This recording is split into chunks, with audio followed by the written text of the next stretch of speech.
Hello, colleagues. I'm Susan McLellan, and I'm the chair of the local organizing committee for CISTM19. I am so excited to be welcoming you to the state of Louisiana and the city of New Orleans.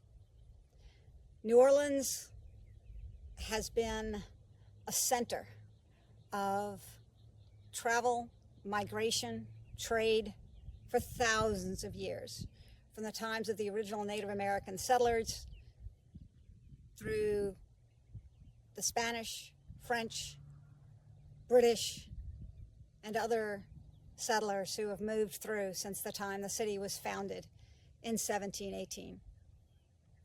We're expecting to have a marvelous conference for you with incredible offerings in terms of scientific content and the ability to meet experts and to develop new collaborations. In between all of that, I hope you'll take plenty of time to visit our many museums, to eat our wonderful food, and to listen to our fabulous music. We're so happy to have you here in New Orleans. Please enjoy CISTM19.